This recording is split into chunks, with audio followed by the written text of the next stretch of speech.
Hey guys, and welcome to another edition of the Best of Three podcast. On today's episode, Torrey and I are joined by Scoville Jenkins to discuss the transition from top-level junior tennis player to the professional ranks. Sco was the 2004 Kalamazoo champ and turned pro in the same year. He reached a career high of 187 on the tour, competed in all of the Grand Slams, and battled against the likes of Roger Federer, Rafael Nadal, and Andy Roddick. After retiring in 2010, Sco went on to coach at the collegiate level with stops at Kennesaw State University, University of Wisconsin, University of Washington, and Oklahoma State University. So, without further delay, enjoy today's pod.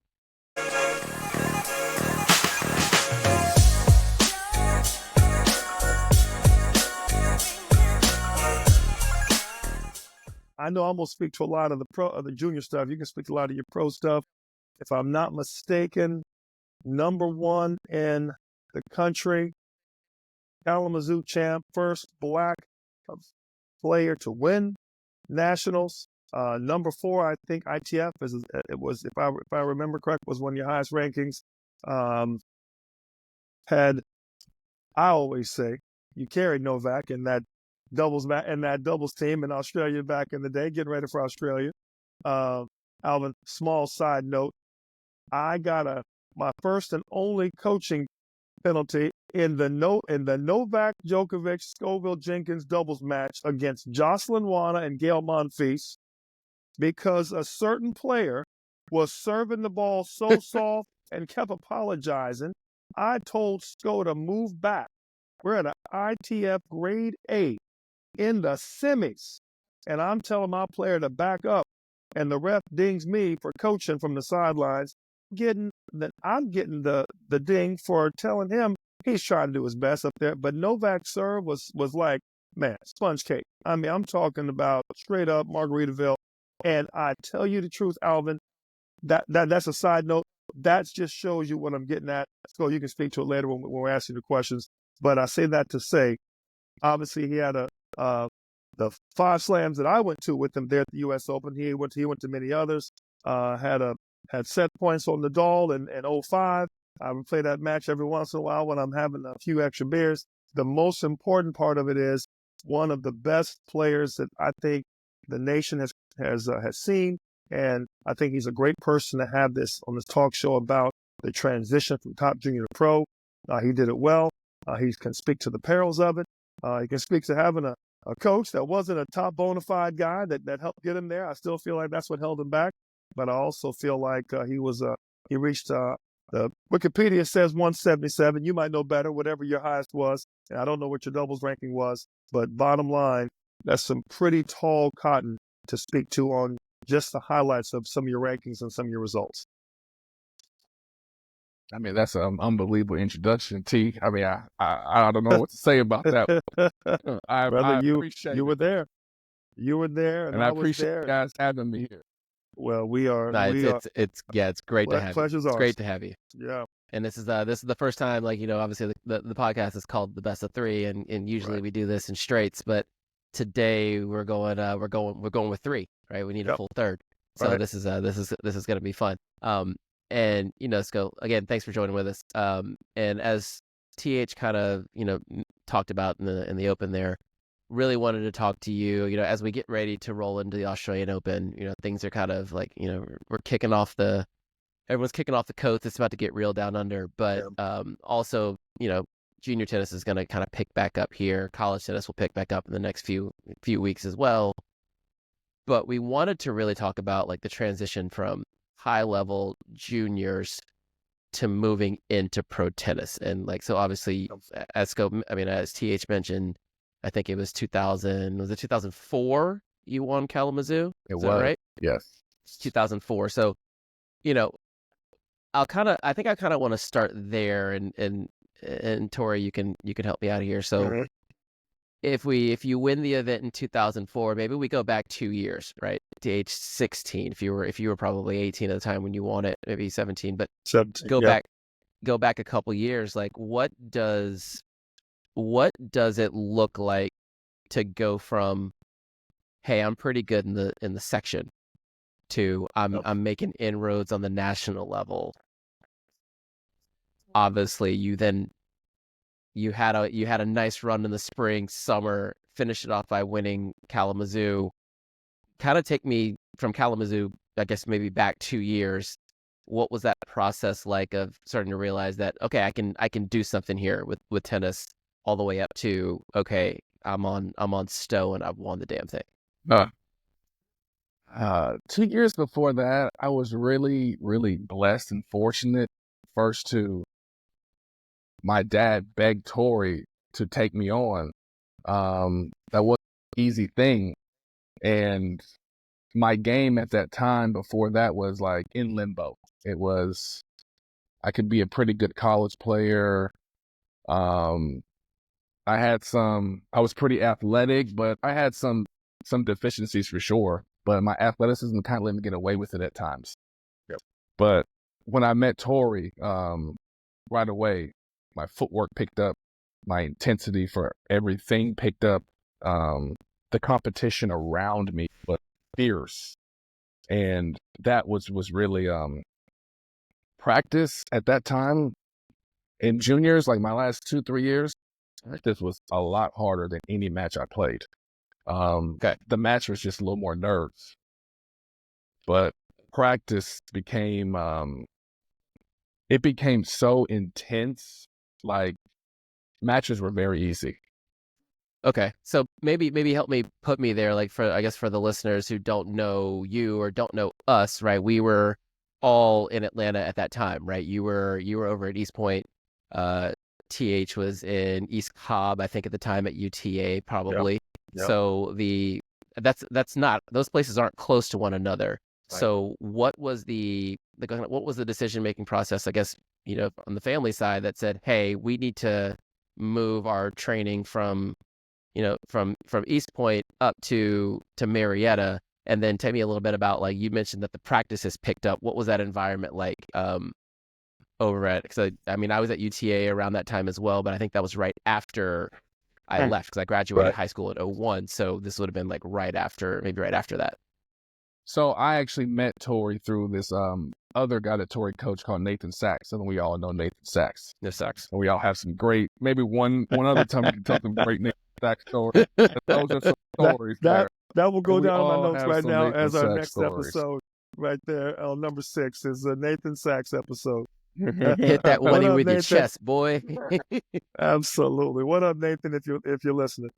So Nathan was always like raving about this coach he had, and Nathan was a player that when I met him, I was not better than. He was someone I really looked up to as a player. He had pretty good work ethic, and it was someone I strived to want to be in his kind of caliber. I remember, and Torrey's remembered this too, like Nathan got invited to a USTA camp and I didn't, and that hurt. Scoville was pissed. That hurt really bad. And so I met Nathan, I was probably 12 years old. Okay. And I didn't really get with Torrey till I was like 14, I think. Yeah. You were training with us, but you were kind of doing some dual lessons with Nathan. We didn't really start doing privates, Nathan, until about 13, 14, where you kind of started having your own lesson with me and whatnot. And because at that time, couldn't get you up there in time. You know what I mean? So it was just a logistical thing. Yeah, you're exactly right. Yeah, my mom would, I went to a middle school right by the airport. So that was very far from Chattahoochee Plantation. But I went to a high school that was North Atlanta High School that wasn't that far away. Right. So when I got to high school, my mom could get me there a little faster. Right. So I was able to get up there a little bit more.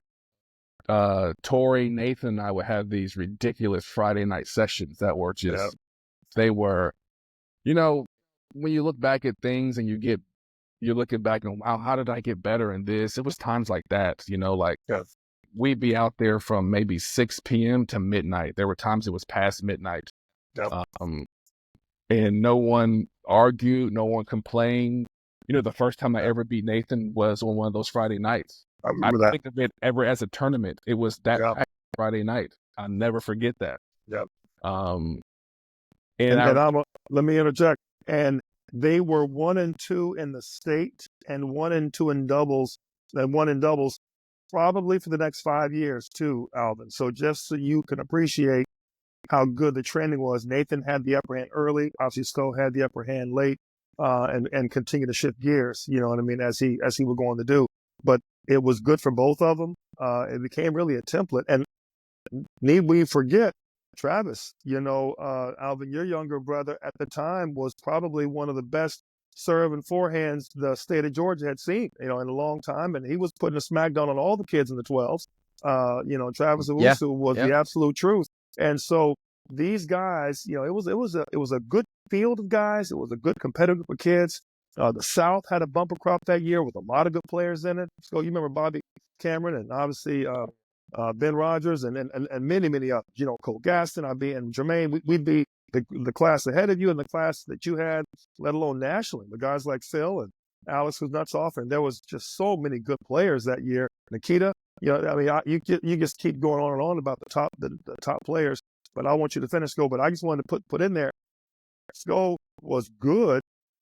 He wasn't the top, and then as it went on, he just kept getting better. I mean, that was the real thing to me with Scoville. He just never stopped getting better. And that was, it was scary in a way. It was like, wow, how good could this kid actually get? You know, whatever I put in front of him, give him enough time and he'll figure it out and raise, if anything, past the level. So Scott mentioned earlier that as soon as the first thing one of the early things that happened there when the training increased, like you felt like your footwork was one of the things that got better. Did you feel like your game, footwork included, started to catch up with some of the maybe athletic advantages that you had over players? And if so, was that the thing that, you know, started to help you put together more wins at the higher level? Well, I didn't know at the time, but if we all know Torrey, that's his specialty is the footwork. And, you know, at that time, he was we were doing footwork before practice, after practice, during practice, like it was all in constant. And I just went with what he said. I had no idea any of this open stands or semi or any kind of thing he was telling me trying to do. I would just go with it.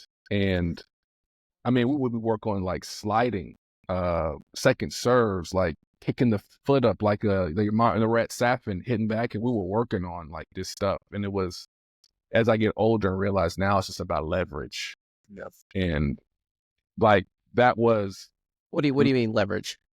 Just, I noticed with Torrey, like he wanted me to hold the baseline. I control the baseline. I'm on the ball. Like I'm behind every ball, taking just these cuts. And then like I'm a very quick player, but I can just stay in there all day long and just move, next ball, move, next ball. It was just that rhythm. And that's what it felt like, being in rhythm a lot. Just so then that became, as you get older and people start hitting harder and you start to pick it up and you're growing, it became a little, not say easier, but I had something I could really concentrate on. If my feet are on time, I'm going to be on time. But then when I say like I was so lucky, someone like Brian Vahaley had just graduated Virginia and he was coming to Torrey. And I remember Torrey sitting me down and was like, listen, this guy's coming to me here and I'm going to use you and you're going to hit with him. Do not be messing around. Give him the best practice. You want him coming to ask you to practice over and over. And at that time, I was nowhere near a Brian Vahaley level. Like he was doing me a favor. Right. Yeah. Hitting with me that early, like doing me a complete favor. But I did whatever Torrey asked me to do. I did whatever Brian asked me to do. I remember Brian picked me up from high school one time to play with him. I mean, I just did whatever they said. And then just like I caught up to the speed. Right. And then you could see the footwork, because the first thing I realized with Brian was like, oh my God, he hits a humongous ball and it's every time. Like, I can't keep up with this. Especially on that backhand side. I mean, he could rifle a backhand. I mean, if you weren't ready, if you weren't on balance, I mean, it would literally move you. I mean, it would literally move you off the court. I remember a couple times hitting some slice, and I sliced through, and I felt like I was being pushed. Like, you know, someone had leaned into me. And I'm a big guy. You know, I'm like, man, that ball's got something on it. You know what I mean? So to your point, Sco, that was that was, you caught up, and you were probably, what, 14, 15? Because you and Brian got a considerable age difference, because you and Bobby Reynolds are a few years apart. I want to say 4 years. So I know Brian was a couple years older than Bobby. So, to the point, I want to go back to Alvin's point. Alvin, me and Scott started together about 12, a little more part-time. He was starting to come to UTA, we started doing some more lessons. About 13, we really started going strong. You mentioned 2 years before Kalamazoo. So I want to kind of fast forward a little bit to kind of keep us on track. Scoville got third place in 16's Kalamazoo. And you heard it right here. In my opinion, really could have won Kalamazoo that year in 16's. I'm biased, of course, but just saying, he was playing that well. You had a tough match against a guy named Timothy Neely. There was some antics and whatnot before the match, but long story, Neely would go on to lose to, what was your boy's name? Skull played at Texas, white kid. Hagelson? Travis Hagelson. That was Vahid. No. You played Vahid. Sorry, you played Vahid in that semi, and Vahid lost to Travis in this. And you ended up playing, was it Ken Kale or Philip Kale? Who? I think it was Philip. Philip Kale, right. And Alvin, when I tell you he beat Phil was a great player in the juniors, well, playing for the 3-4 playoff in Kalamazoo. He ain't no slouch. And Sko beat the brakes off of Phil Kale, probably 2-1, 1-1. I think it was 2-1 if I'm not mistaken, maybe 3-1, going away. And I was saying to myself, and probably a little pissed off from the Vahid match. And Vahid went on to play top at Florida. Travis went on to play top at Georgia. I think at Texas. I think he transferred, didn't he, from Texas to Georgia, or Georgia to Texas. Then Vahid played at Florida State. And Vahid played at Florida State. Yeah. Just some great tennis all the way around for these guys. But I say it to say that was 2 years before. And he was already starting to kind of prove himself at Kalamazoo. Funny story, Sko lost at our state qualifier in the semis. Took fourth place in his own state qualifier. Am I right, Sko? I was just talking to Colt about that. Me and Colt, who I lost to, we were on vacation in Destin with our kids, and then I was talking about that. I was like, that state qualifier, I lost to you. You just served me off the court in the third set, and then Jermaine just beat me down. And then he lost to Jermaine, and he took fourth. He had fourth in his own qualifier. Then he gets to the Southerns, loses to Jermaine, again, and then he gets third in the country. And I catch him like, you got to be kidding. I'm like, dude, our state's better at hardcore nats than he did at Macon. Dude, that just shows, again, to my point about how tough the age groups were. I mean, it was tough, man. And I think all of you improved as a result. Dude, you went into Macon in those days, man. You had to be ready, because even Southerns, I remember, you guys remember, of course, Steve Nash. Oh, of course. And I played him 2 or 3 times. It was always 3 sets dogfight matches, like 100%. every single time. Like I had to literally, he was like a dog out there. I had to give him everything I had. We were going 3 sets. Those were like first, second rounds of like sectional tournaments. Right. It was. The Southern section is interesting, and it's a collection of multiple states. I think it's 12 or 13 states, and Georgia in itself is extremely, I'm not sure about now, but at that time was an extremely competitive state, right? Like as competitive as other states that were big enough to have their own sections, right? Like Texas has its own section. I would say Georgia is was as good of a state as Texas was as a section. Florida has its own section. Right. But you're talking about, you're losing to players like Jermaine Jenkins and Colt Gaston in the state qualifier. These guys all go on to play top level Division I tennis as well. Like no joke, just to get out of the state to then go on to the section before 100%, sectionals. 100%. And I'm going to add on top of that. The irony was, and a lot of us worked together. Obviously, I worked somewhat with Colt for a long period of time, and obviously Jermaine. But each of them had their own personal rivalry. So going back to answer your question, Alvin, about 2 years before winning the Zoo, the year after 16s, he took a tough loss to a guy named Keen Feeder who, by the way, was the 2 seed. So it wasn't like it was a bad loss. Kid's good himself. And it's one of those matches where you realize, well, shoot, I'm good, but everybody else is too. And I think it was one of those matches where to see him then rebound, and he had a pretty good 2004. Obviously, that year, Australia, I mentioned the match in the outset about the Novak doubles match and this and that. Played Monfils in the quarters, obviously, in Australia. Had some great matches all the way through. Had some really end up losing to. Did you lose to Baghdadis that year, or was the first 2 years you lost to Baghdadis in the quarters of U.S. Open Junior Sco in those years? I want to see your first 2 years what you lost to Baghdadis in the first kind year of back to back. And the second year was in the quarterfinals. Right, in the quarters, and again, but literally, Alvin. I mean, and hey, Baghdadis was one in the world at that time. You know what I mean? It was one, and then 18 months later, Baghdadis was top 10 in the world. So my point being, you can really see some of the way things were going there. Obviously, Sco had a great 2004. Kalamazoo was almost, I'm not going to say an afterthought because it was certainly a heck of a tournament. Sco had a great tournament, answered a lot of people that kind of questioned him. Had a lot of players that hadn't beaten before, including Phil Simmons, including Matt Bruck and other players who were some top juniors back in the day.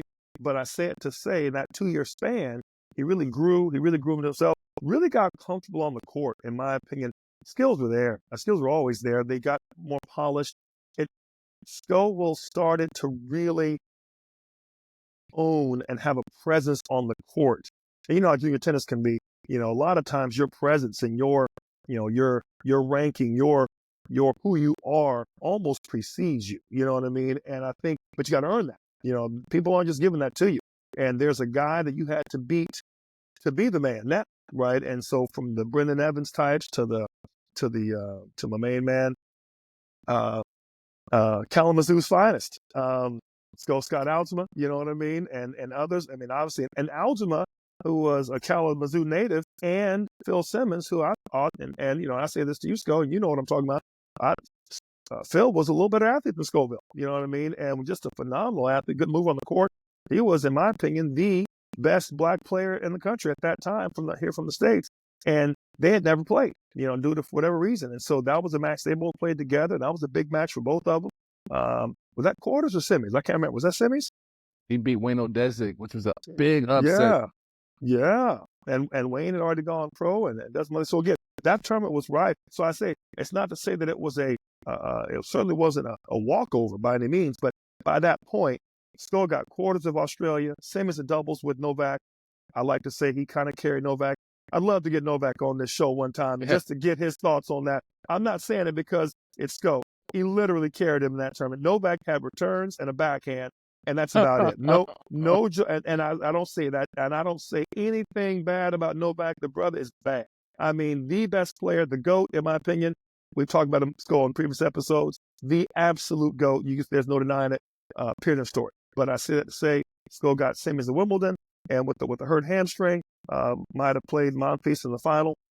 Would have been the first all-black men's final at Wimbledon. That one hurt me because just for the history of it all. Obviously, quarters of U.S. A second time in a row, and got to round of 16 of the French, but only because again a long match at winning Astrid Bowl before that took him a few matches deep and probably didn't have quite the recovery that other players had. So all I say that to say had a great banner year, and the thing I want to add to this last part before we move on to the pro part, and this was really his first year playing the ITFs. It wasn't like he had a previous year where he did this and that, and then this was his follow-up year. Australia was the first time. French was the first time. Wemby, the first time. And all these terms. He played US Open Junior before because he obviously did so well at Kalamazoo, but he had not played the others very much. And so that, to me, was a big deal for a player for the first time. And we've had other players that have played that tournament 2-3 times and gotten the second, third round. And you're like, hey, nice job. But take a player who did it once and got to the quarters or semis, that's a big deal. So anyway, with that said, we can kind of segue a little bit. Yeah, let's start from that. So just to put it in a chronological order, let's say you win the event in July of 2004, but so go back to the U.S. Open 2003, right? So August 2003, you do well junior U.S. Open there.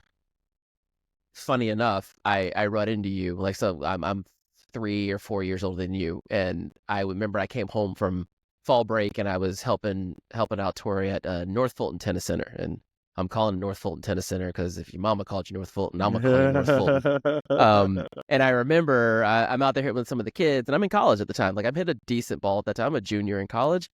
Sco shows up to practice, and Tori's like, "Hey, you want to jump over there and warm up Sco?" And I'm like, "All right, well, Sco's my brother's age, no big deal. I know he's good." We warm up short. We're warming up short, and I'm like, "Oh shit, what is happening? What is this?" And needless to say, you just come off of doing well at the U.S. Open. You're about to take off, and this is October. You're about to go to Australia in a couple months, and like you're in this place where like your professional career is starting now, right? You are obviously you end up winning Kalamazoo 9 months later, but like and that was the beginning of it. And I even to this day, I'm like, I don't know what I was doing out there. I can't warm up this kid. Like this kid's a full on professional tennis player here. So you're moving from the highest levels of junior tennis, doing progressively better that year, moving into the summer of 2004, where Kalamazoo is going to happen. It's going to almost become somewhat of an afterthought.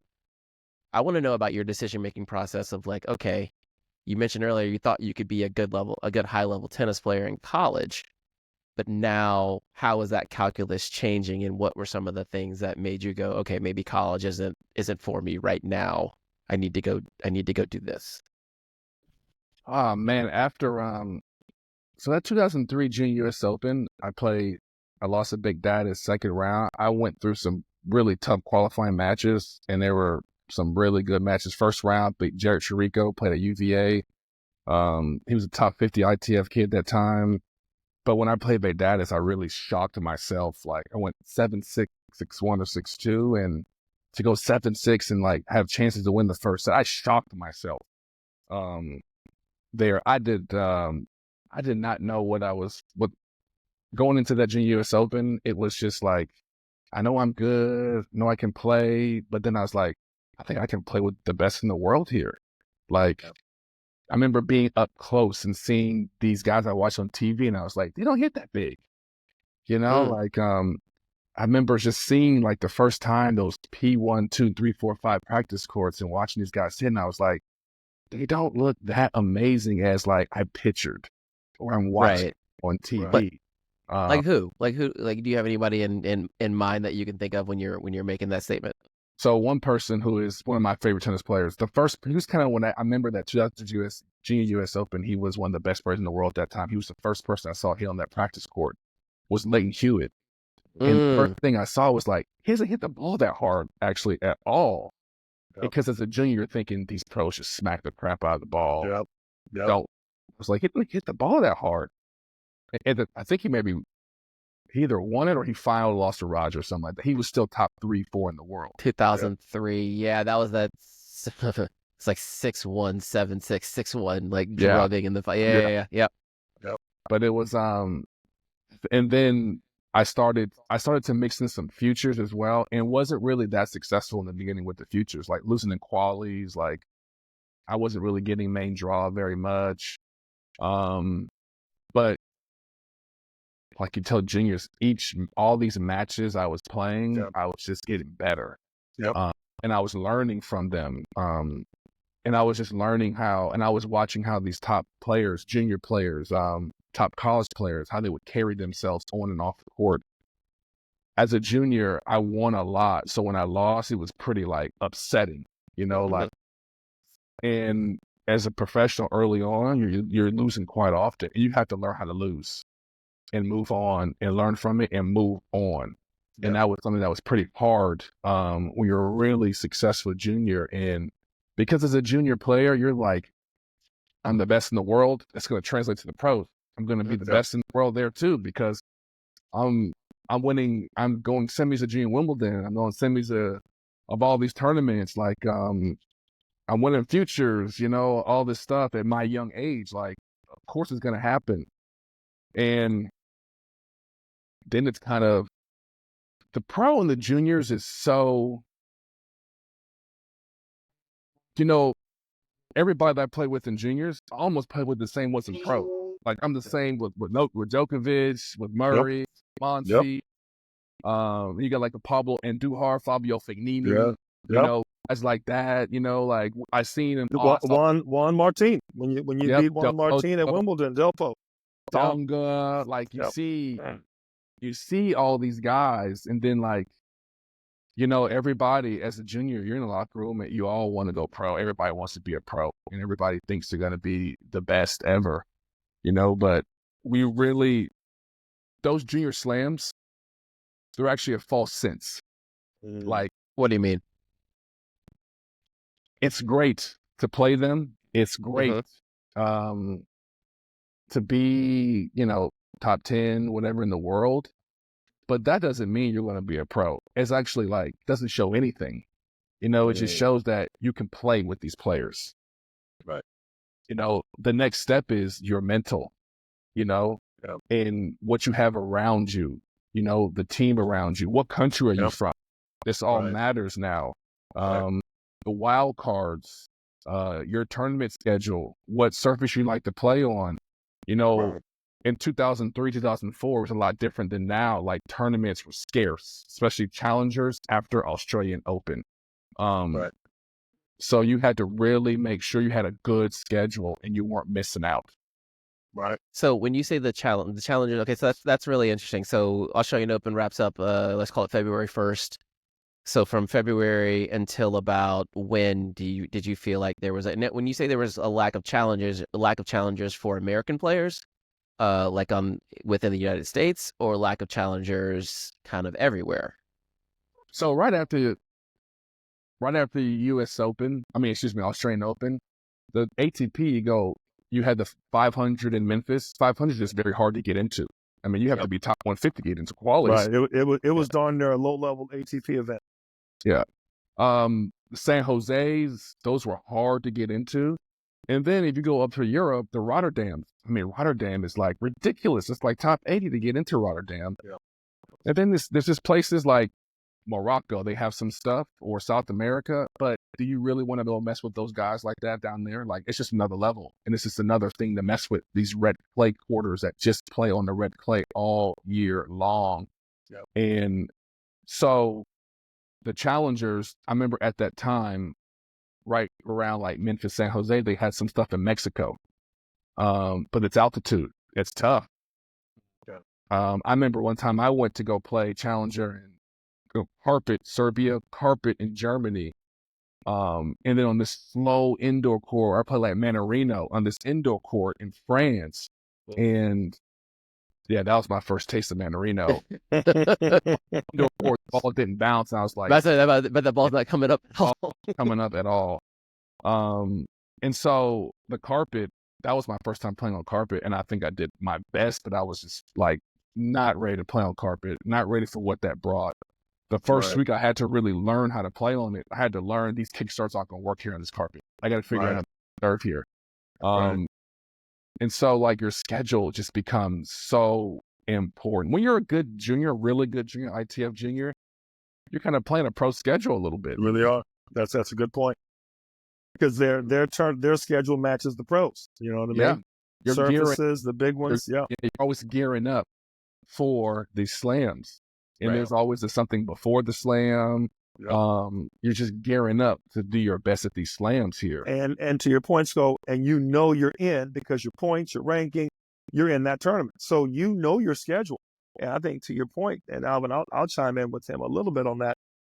In that time, Pro Circuit was taking over, and the satellites were going away, and the Pro Circuit was just coming in. They had a lot of low-level events. They didn't have a lot of mid-level. They had a lot of high-level challengers, a ton, I do mean a ton of futures. Used to be the satellites where you'd play 3 or 2, and then you'd get points to get into the true satellite, which was they almost really were like 3 qualifying, in a sense, events that put you into the big satellite tournament. That format went away because they said guys couldn't be off for 3-4 straight weeks the whole time to play. But unfortunately, while they inundated with futures, there was too little money and too few points. And then the challengers, you went from a $10,000, total purse future to a $150 plus H challenger, or a $500 plus H challenges. There was no middle ground. And then over the next few years, they brought in $50,000 challenges, 100,000 plus H, and even those were pretty strong. But there weren't even that many of those, And Sco, you can chime in on that. But there was I felt they almost they had a lot of single A, a couple of double A, no triple A, or maybe one or two, and then it was all ATP after that. And again, for the guy trying to make it at that time, if you didn't have a wild card, buddy, it was tough sledding. It was very tough sledding. Yeah. And at those times, like those futures in Europe and France, hard to get into, ridiculous competition. Right. As well. Like Europe, they had more stuff, but the competition was fierce. Yeah. There. A lot of clay courts, just stuff that like for Americans, for us, like, like the clay time season is, we take it as the clay season. We play our best in the hard court. So we're looking for hard courts at all times. Right. Right. And so kind of, I guess, maybe taking this a little bit of a tangent here. So these pro circuit events, as I understand them now, the USCA has done a really good job of beefing them up here in the States via some of the universities, right? They have more of these particular events on campus, which also is, it's very attractive for college players to be able to play in these events without having to leave. And leave the recruiting, United States. Right, and recruiting for the college itself. Yeah, so I kind of wanted to, maybe segue a little bit to the other half of your tennis background. You spent, maybe the better part of 10 years as an assistant coach here in the States for a few different universities.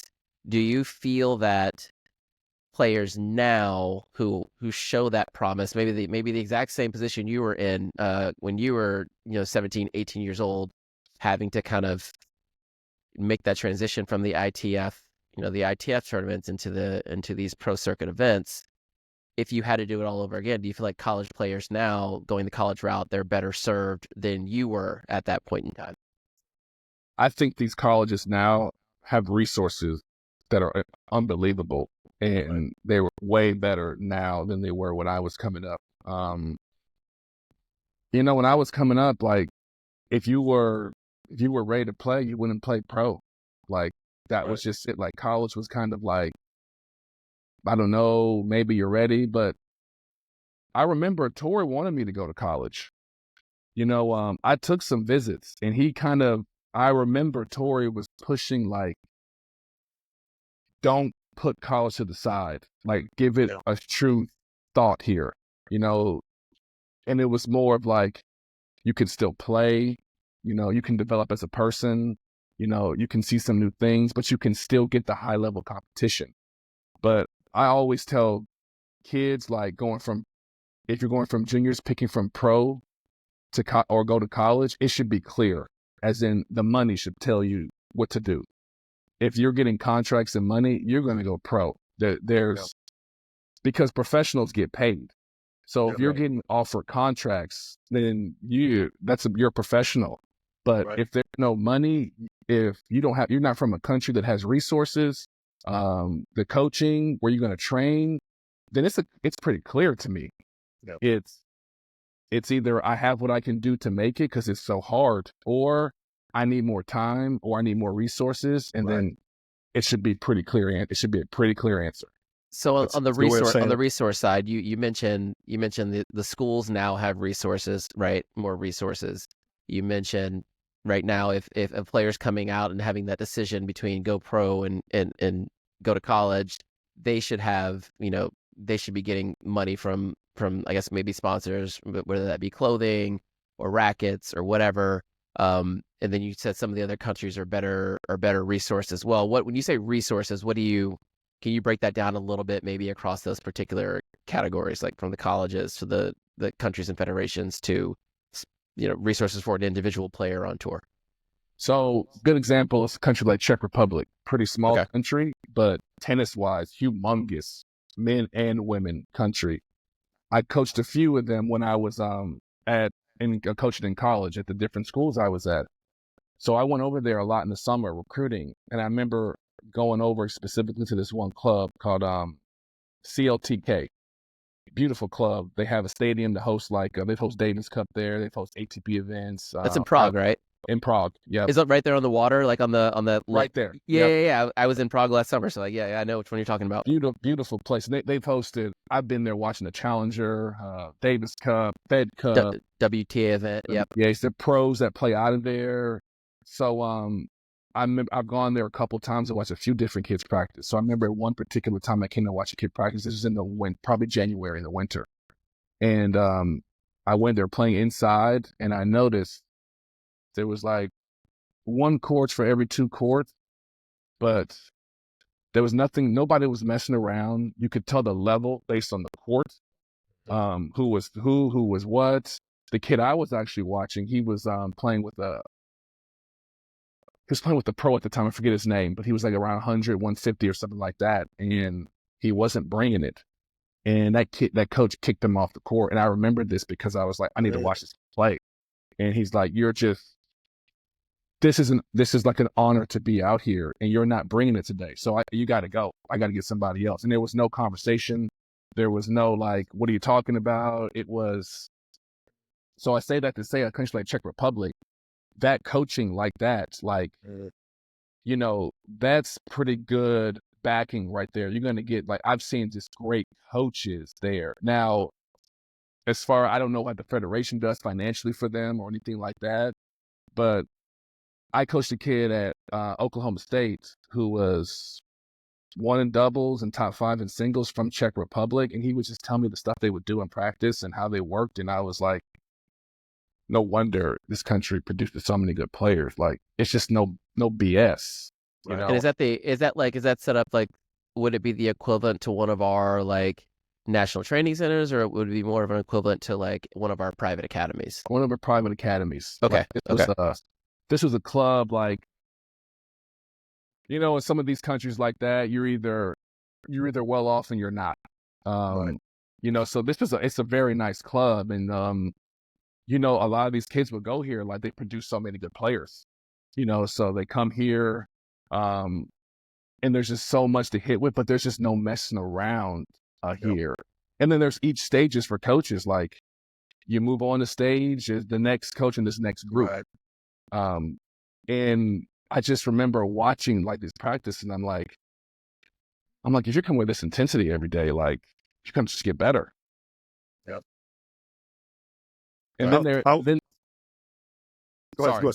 No, then there's please. the aspect of the club matches they get to play, which is very competitive, and it can be very lucrative, but that's also a way of them getting matches. Like, that's one thing I think we lack here is the matches. Yeah. If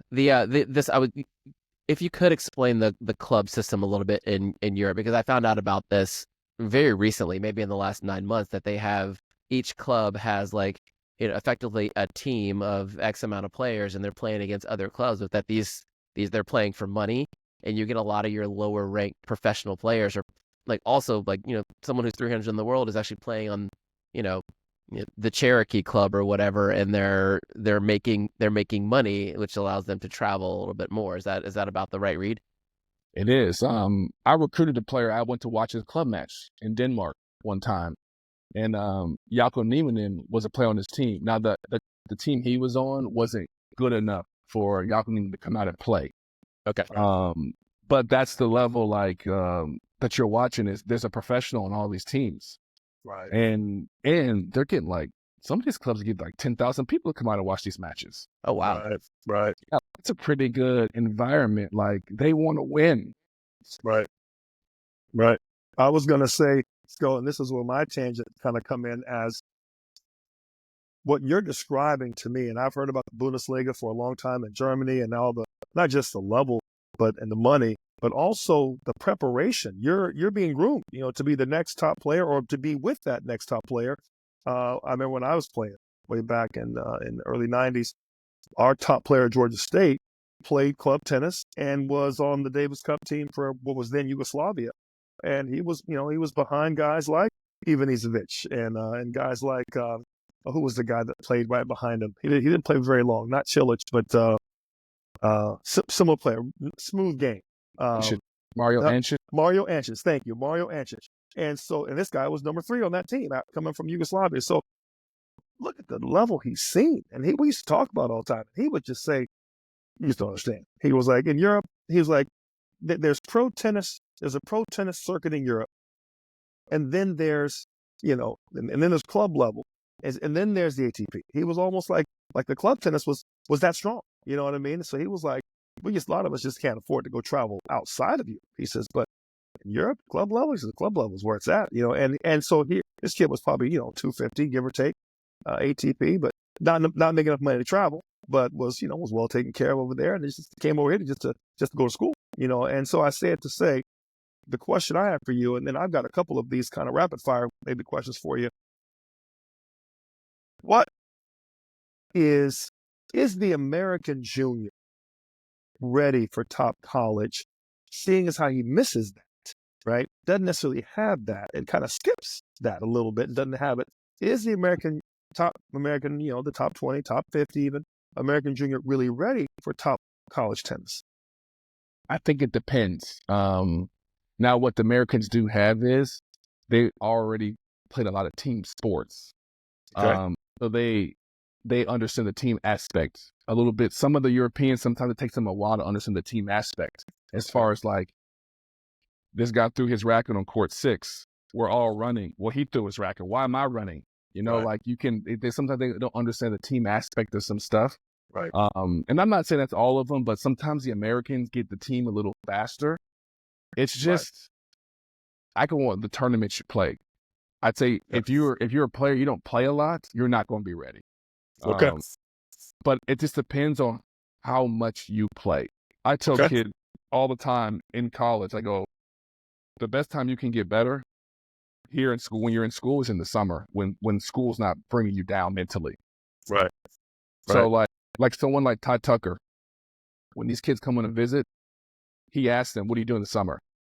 And he waits for them to say it. And he says, you're either playing a ton of tournaments all summer, or you're here with me, and I'm going to work you out twice a day, all day, and get you better, much. And which is why Ohio State has always been one of the top teams. Every year. Every year. Every European I've ever coached in college, every summer, they're going back and playing tons of club matches, just tons, tons of club matches. And the only time the Americans play a ton of matches in the U.S. if they have pro aspirations. Right. That's it. And see, and they're alone, as you say, the cream is kind of rising to the top. My follow-up question is the ITF, and I'm talking junior ITF, is it a true pathway to help kids either go pro, or do you feel the college pathway is actually superior to? What are your thoughts? Now, and I want to clarify, to get you ready for pro tennis. Now, there are some things that are different in both the ITF and college now. I think if you hit certain rankings in college, you're getting wild cards, like multiple wild cards. Okay. If you hit rankings in ITF, you're getting multiple challenger future. If you hit certain. Right. Much needed. That they never used to have that. That was always something that I felt was much needed. I think that's amazing. They're doing that. And giving these kids, because I do believe if you're showing you're one of the best in the world, like give them a chance at some of these wildcards. See if you can play this lower level pro events here. Right. Man, there's certain countries, if you're from Germany, you don't need to play ITFs. You're from France, you don't need to play ITFs. Australia, don't need to play ITFs. Why? The competition is very good. You don't need to leave that country.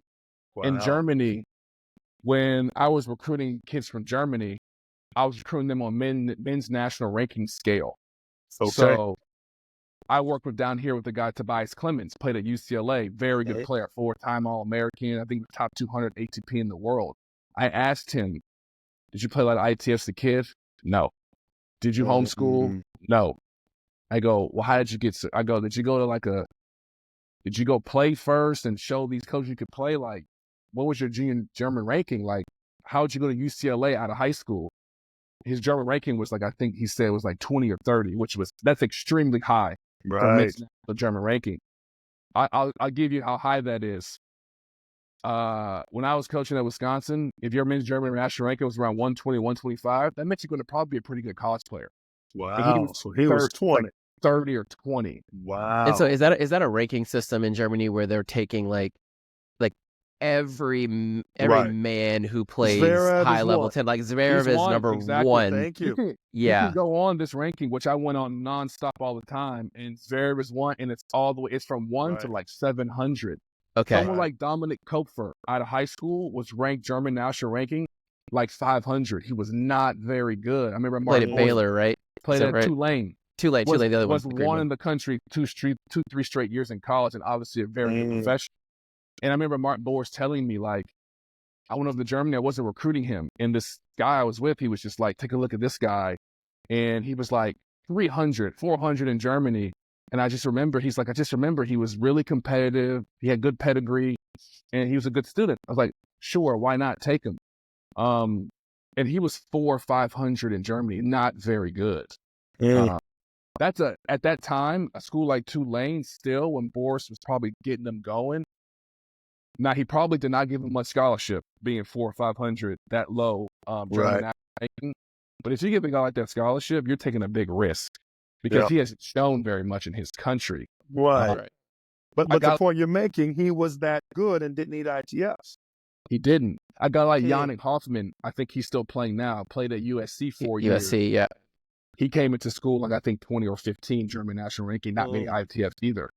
Right. And when your German national ranking is that high, it really shows like, okay, you can. Someone like Tobias Clemens and Hoffman, they came in and did extremely well in college tennis. That's no surprise by what their ranking was in Germany. Right. You know, they established as being one of the best juniors in Germany, not really leaving the country to play other tournaments. You know, the competition, same in France. I know France's system. They got that system where you're basically playing every week, and depending on your minus 1.5 or minus 10.5, whatever, they basically seed you, kind of block seeding into the next week, and you're basically playing, if you think about it, it's almost a never-ending UTR tournament. level, never-ending tournament that just keeps you playing, and your wins get you to the next level, and your losses kick you back to the level you should be at, but it never ends. It go about 40 straight weeks, give or take, off and on? I recruited 2 players. I helped recruit 2 players at Oklahoma State from France who did not play much of maybe 3 or 4 ITFs, only French. So but how the ranking goes there, if you're a minus 15, that means you're going to probably be an All-American. You're going to probably have a great chance of being an All-American in college. Wow. You're pretty legit. Minus 4.6 means like you can play Division I, any probably top 20 level. Minus 2.6 is you got to see how you play. We don't know there. And then a 0 is I don't know. Right. So these kids were coming in at Oklahoma State minus 4.6. And I watched one of them play in France and didn't play any ITF, just played French Nationals, Men's Opens, and Futures. So that's all he played. And he came into school ready to go because he just played a lot. And keep in mind, he came in school ready to go. The majority of his matches were on clay. I was really actually worried about him coming in January. On hard court. He only Indoor. played on clay. Right. But he was I remember telling him, just get yourself ready to play fast, play some more as much as you can. And it's just the matches he was playing. He was just ready to play. Right. So let me ask you this, Sco, and taking these, the different examples that you guys have given from the European circuit where these younger players, obviously this is not broken up by age group, right? There's no 12s, 14s, 16s, whatever. If you're 14 and you're really, really good, you're going to be playing against 26-year-olds who are really also probably pretty good as well. Where in the U.S., our system is, it's age-based as you move up. So, you're 5 in your age group, you're playing against the same players kind of all the way through until you guys age out of this. But you mentioned that the matches that the players get in Europe are so much, they're getting so many more high-level, highly competitive matches so that their ITF ranking is kind of irrelevant. What can players do in the United States with the given system that we have who have aspirations of being highly recruited in college or having aspirations to going pro? What can they do to kind of make up the gap that isn't really available to them with the standard system that we have of Right. sectionals, There is no nationals. national club Right. team here in the States. Well, I know down here where I live in West Palm Beach, at Rick Macy's place, he has a men's open every weekend called Battle of Boca. You can win money. I think Jensen Brooks, we played one weekend.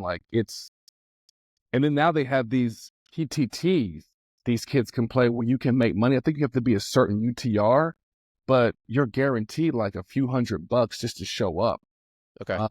There are different ways. You just don't have to play USTA. You can play some UTR events. I encourage all these kids when in college. A lot of UTR prize money events going on now. Yes, even the ITA events. I'm like, use the ITA event. They're matches. Right. I don't think these kids don't understand the value of playing matches. Like, it's just, we don't play enough matches here. It's a lot of training, and it's a lot of saving ourselves.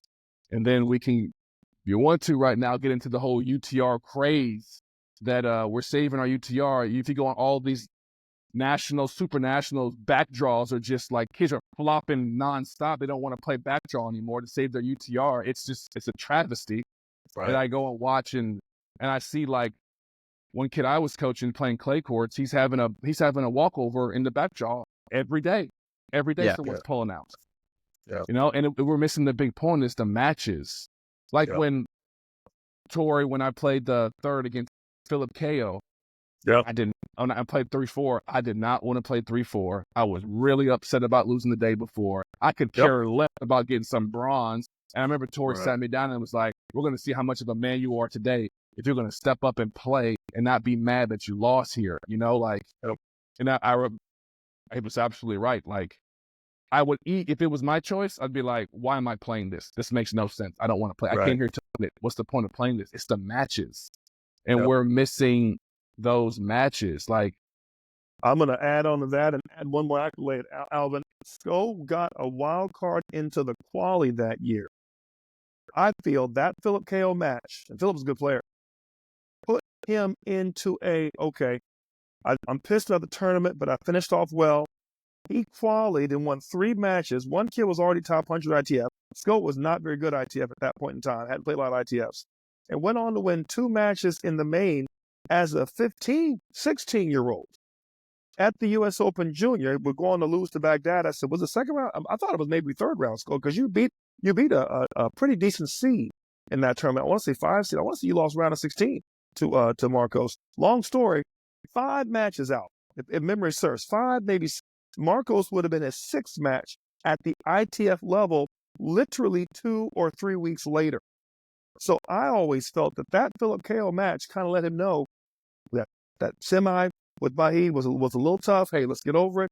He went on. I think he won 10 matches that month at a high level. And that to me was a real big breakout period for Sco and during that time frame. And Sco, to your point, I feel like the UTR and our whole system inflates players' rankings. I want to get your thoughts on it. Because what we don't get at the high level for our American juniors, there's no pressure on your ranking coming down. Let's just say for ranking purposes, right? Let's say, Sco, you're a 14, Alvin's a 12, I'm a 10, okay? There is no pressure on you, Sco, from the 16s and 15s down because you're in this little bubble of American junior tennis. If you only play up, you're only going to become a 15, right? You never play me, you never play Alvin, you only play college players, you can only become a 15. Whereas the European system, you're pitted against the 12s and the 15s, so to speak. So there's always a way to, in my opinion, to prove that you are a 14. And to me, the top juniors, the reason why I don't see them always have the best top level ITF results is because the UTR is a bit inflated. I want to get your thoughts on that. I remember, Tor, you really being big on not skipping steps. Like, I was begging you, like, when I was 16, like, I'm done playing 16s. I want to play 18s. I want to play ITFs. I want to play 18s. I want to play 16s. And you were like, you haven't won a super national or 16s national. Not even a 16s national. Yeah. Until you can show me you can win a 16s national. And that was at the time I was changing my forehand. Yeah. And it was like, I remember I'm like, oh my God, I have this amount of time. I gotta win a tournament now so I can get out of these 16s. I remember thinking that. And it was always like, you got to do this before you can get here. Like all these tournaments, like Junior Wimbledon or Junior US Open, Torrey would be more upset at me that once again at making your finish fourth. Now, you go and play this tournament, but you're not even the best in your state. Kenny Thorne had a Georgia Tech Men's Open every year. Torrey was really big on me winning that tournament. That one was no joke. Like yes. I remember that tournament was no joke.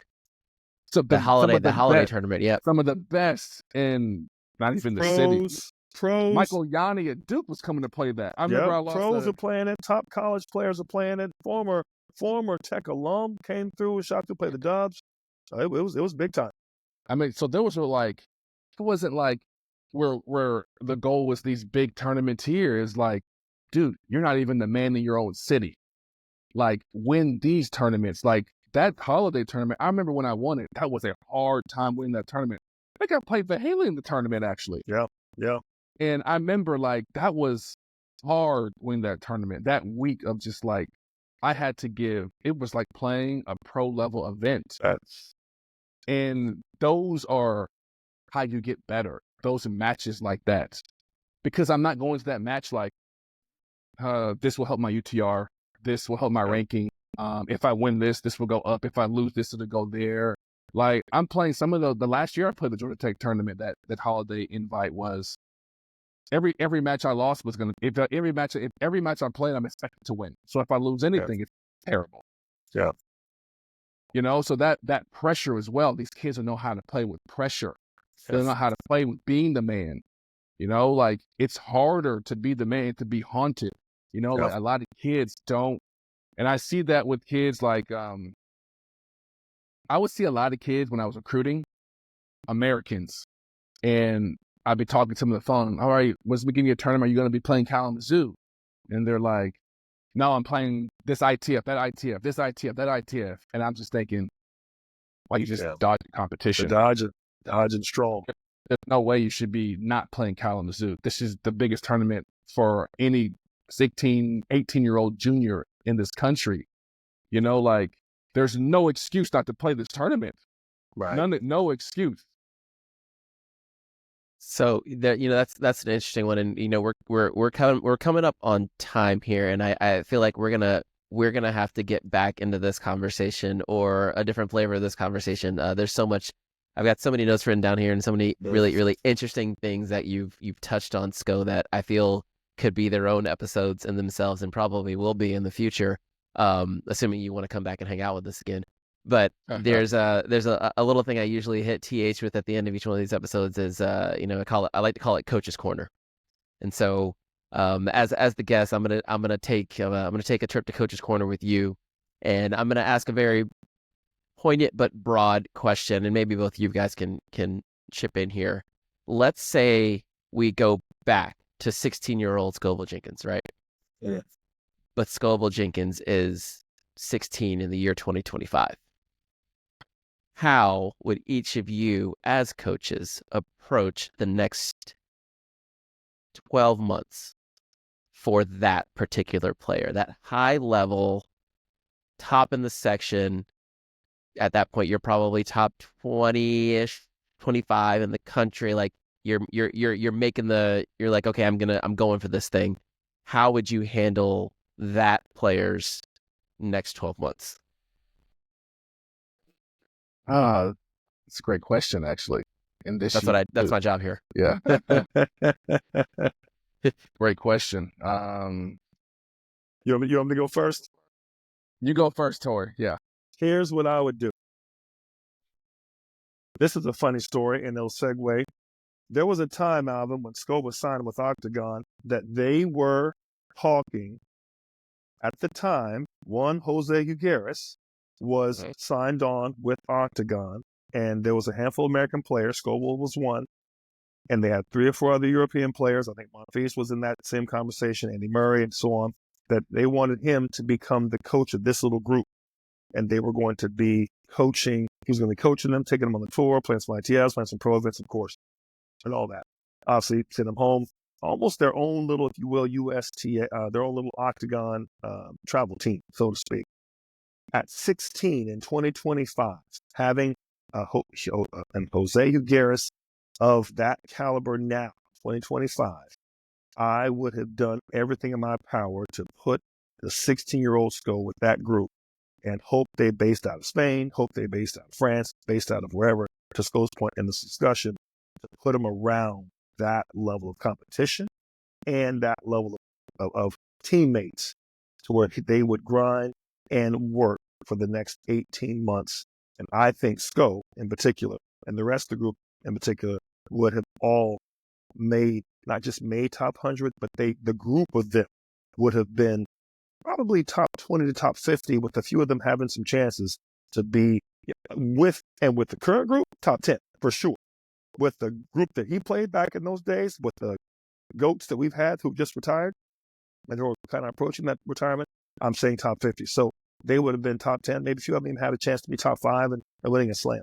That's what I would have done, because I look back and say, to Sco's point, the matches, the quality matches, having that next, Sco, you spoke to it. You were introduced to a new level of player, a new intensity, a new team, a new level of competition. Continue that.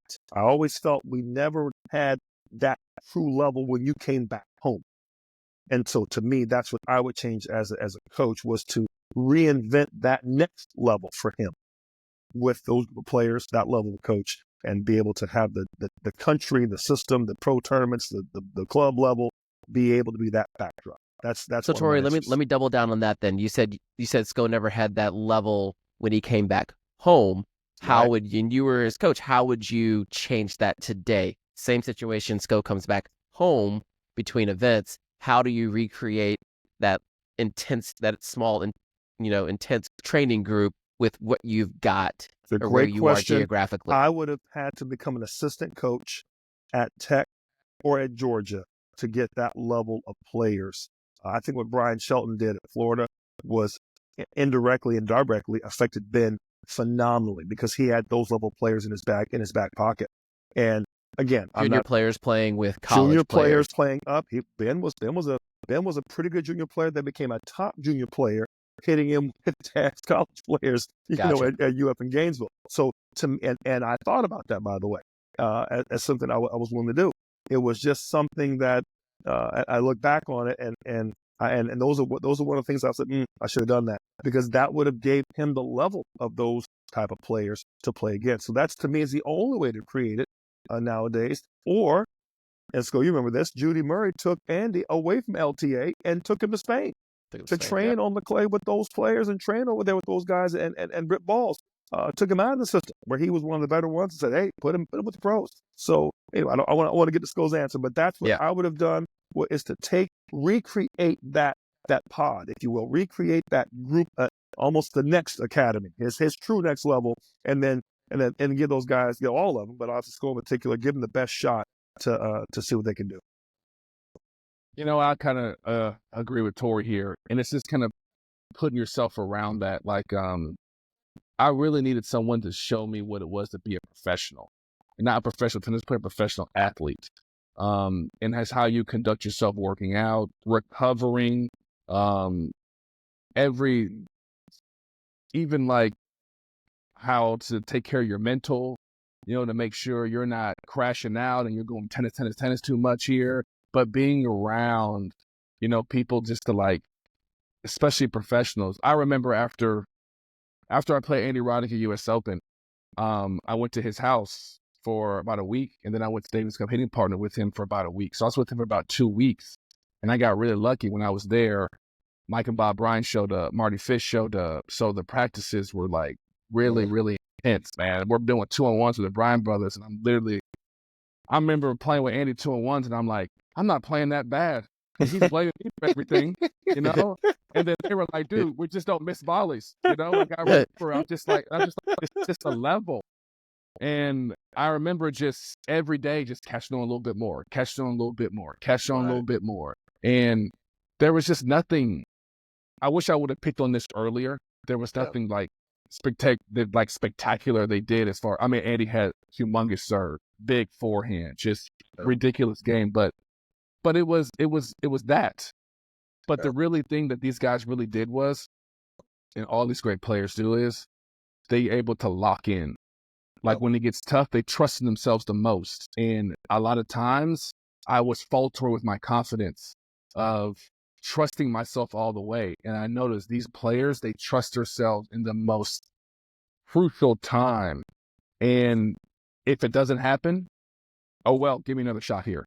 Like it didn't matter. That was really a thing I saw playing futures in the beginning, where these guys were one season of tournaments and they're losing first round or bad match. And rarely did, sometimes, I mean, a lot of times you see people getting upset, but a lot of times I see these guys just like take it on the chin, come back the next day and get ready for the next one.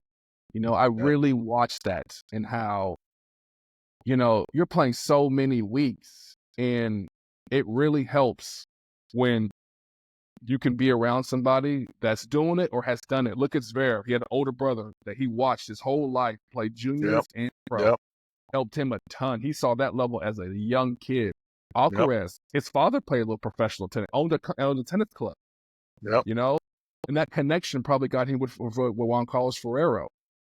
You know, the same with Nadal. Loy and Nadal, for sure. Yeah, and that connection there, like that helps, and that goes back to your country as well, where you're from. You know, like in France, I remember I remember I was in Paris a few years ago at French Open, and I forget his name. He grew up playing with Gael in juniors, and he said when you got really good in the French system, they had two places you went. You either went up north or you went to Paris. He goes, they sent me and Gael to up north, and he goes, up north they were pretty mean to us, and it was really kind of ruthless, little bullying. He goes, and I took it as disrespecting with fighting, but Gael, he used all of that anger and took it on the tennis court. It was like, I'm going to beat your ass on the court. And you could see when he plays, you know, just like he just learned how to harness that with all of this great competition. You know, of like, all right, I can handle all this. I'm going to use this, and I'm going to use this energy to whoop your ass on the tennis court right now. You know, it's the combination of what you guys have both mentioned. Kind of the first thing I started to think of is like, oh, this is like late 80s, early 90s Bolletary style environment, which it looks like we've kind of gotten away from that here in the States, or maybe we haven't, and I think that's another episode. But we have. Those are we 1000% have, and that should be another episode. I think to your point, I don't want to take your thought away, because that was when it was pure. That was when development and you get to the next level, which of course is the pro level, and the top 100, top 50, top 10 pro level was the most important thing. Can you hang or not? And are you contributing to the practice? Because that current top 10 who's on the other side of the net is going to demand it from you. And I think we've unfortunately gotten away from that. I feel like coaches aren't bleeding for it as much. I could build another episode will go into the whys, but that's reality. It's not happening. And I feel like it's something that's not happening to the detriment of our players, and not to mention the current culture. Dodgen, you mentioned it, Sco. The culture in 2000s was much hungrier than the culture, in my opinion, of juniors in 2020 and the 2020s. And I feel like you've missed the Bolletary when he was there, bankrupt and all. IMG's still there. It's making a ton of money now, but I don't know if they're cranking out the players, if they ever will, that they had back in the 80s, 90s, and early 2000s. I mean, that was a time when, man, tennis was at its top, in my opinion, in the States.